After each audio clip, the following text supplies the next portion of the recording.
My fiancé dumped me for my brother. My family supported them and told me I should be glad that my brother getting married. But she ended up losing everything.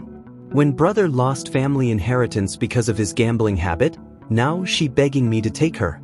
Now I got the last laugh. I was engaged to Laura, the love of my life, or so I thought. We'd been together for 5 years, and I was completely devoted to her. We had a wedding date set, a venue booked, and were making plans for our future. I trusted her with everything. I also have a brother, Ryan. We've always had a competitive relationship, but I never thought it was anything serious. Sure, he had a way of trying to outdo me, but I chalked it up to sibling rivalry. He'd struggled more in life compared to me, jumping from job to job and dealing with some bad habits, but he was my brother and I loved him. Looking back, maybe I missed the warning signs. One evening, I came home earlier than expected from work. As I walked through the door, I immediately noticed the tension in the room. Laura and Ryan were sitting on the couch, looking guilty. I asked what was going on, and that's when Laura dropped the bombshell. I can't do this anymore. I'm in love with Ryan. It felt like the floor had disappeared beneath me. My own brother and my fiancé? How long had this been going on? Ryan, instead of apologizing, smirked and said, "It just happened. You can't control love, man." The audacity he have to say this to me. I assumed my parents would be outraged. After all, what kind of brother does this? What kind of fiancé betrays you like that? But instead of supporting me, they celebrated. Ryan's finally found someone who brings out the best in him, my mom said, like I wasn't standing right there, utterly destroyed. My dad chimed in, "You should be happy for your brother. He's struggled so much, he deserves this." I couldn't believe what I was hearing. My heartbreak didn't matter. My parents had chosen sides, and it wasn't mine. I couldn't stay in that environment any longer. The house, the memories, and even my family felt tainted. I packed up my things and left that night, crashing on a friend's couch until I could get back on my feet. I tried to block them out, but Laura and Ryan's relationship was shoved in my face at every turn. My parents would call, not to check on me, but to invite me to family dinners where Laura was now a permanent fixture. I refused every time. The worst part? My parents accused me of being immature and jealous for not supporting their relationship. That was 6 months ago. Since then, I've focused on rebuilding my life. I got a better job, started working out, and reconnected with friends who reminded me of my worth. Meanwhile, Laura and Ryan's relationship progressed quickly. My parents couldn't stop talking about how perfect they were together. It stung, but I kept my distance. Little did they know, their perfect couple was about to hit a very rocky road. But I'll save that for the next part. After I moved out, I tried to avoid any news about Laura and Ryan. Unfortunately, my parents made that impossible. They constantly called me to brag about their new golden couple. According to them, Ryan had finally turned his life around because of Laura's influence. I tried to move on, but hearing about their engagement was like reopening an old wound. Yes, Ryan proposed to Laura, using the same ring I had given her. My parents were thrilled and said I should come to their wedding to keep the family together. I told them no. In fact, I told them to lose my number until they could respect me. That didn't stop them from bombarding me with updates, though.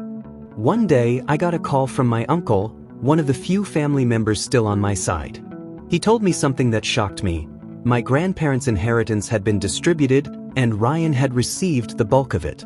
Apparently, my dad had convinced the family that Ryan was the responsible one who could carry on the family legacy. Responsible? The same Ryan who used to rack up gambling debts and borrow money he never paid back? I wasn't surprised that I didn't get much. My dad had clearly decided I wasn't worthy of their support. I didn't care about the money, I'd built a stable career and was doing fine on my own, but knowing that they trusted Ryan with such a large sum felt like another slap in the face. Not long after their wedding, cracks started forming in Laura and Ryan's perfect life. Ryan had always been reckless with money, and now that he had access to a significant inheritance, his bad habits resurfaced. It started with small bets at casinos, then grew into full-blown gambling sprees. He began losing money faster than he could cover it up. Laura, who had been counting on Ryan's inheritance to live a comfortable life, started to panic. She even reached out to mutual friends to ask if I could help Ryan get back on track. When one of my friends told me about this, I couldn't help but laugh. She had left me for Ryan, the better option, and now she wanted me to fix their mess? My parents were oblivious at first. They still saw Ryan as the perfect son, even as his debts piled up.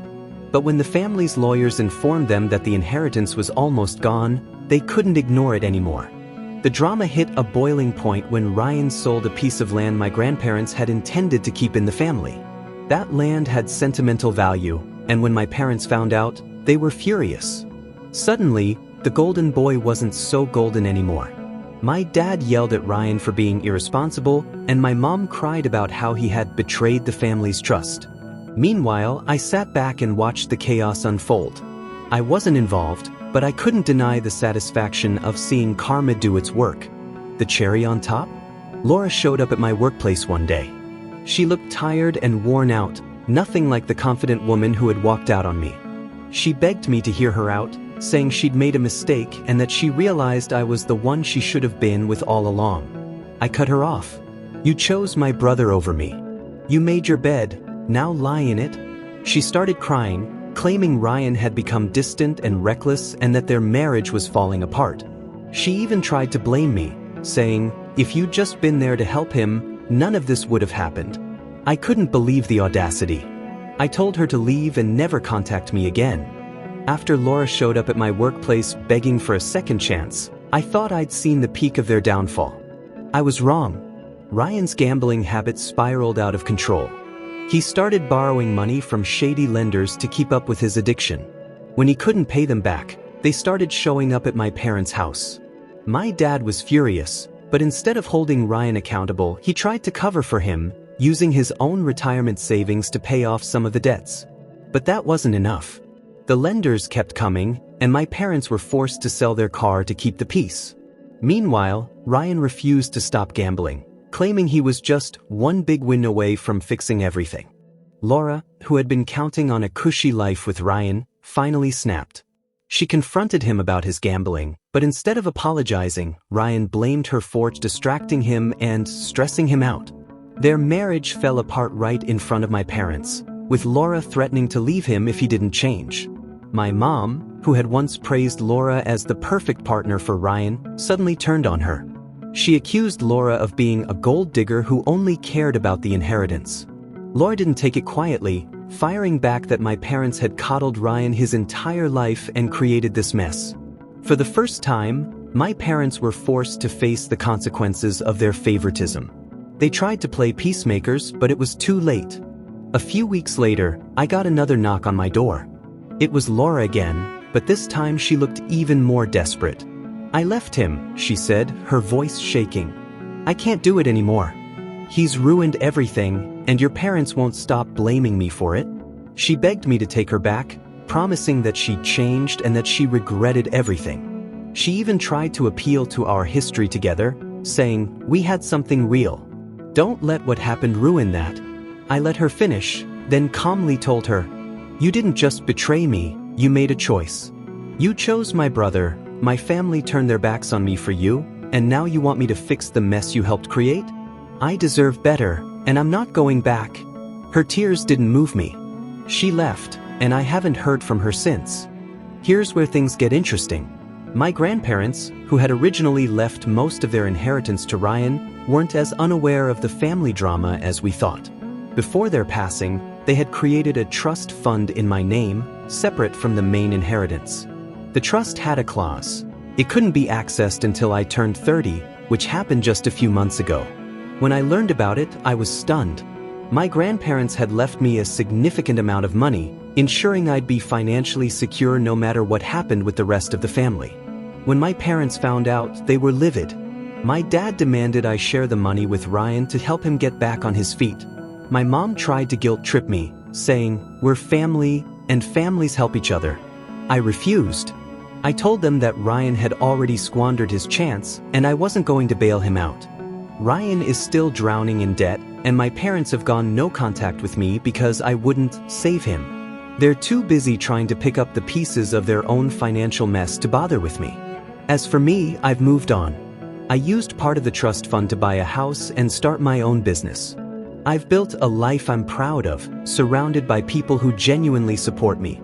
Karma is real, and sometimes the best revenge is simply living well. This experience taught me to value myself, stand firm against betrayal, and never settle for less than I deserve.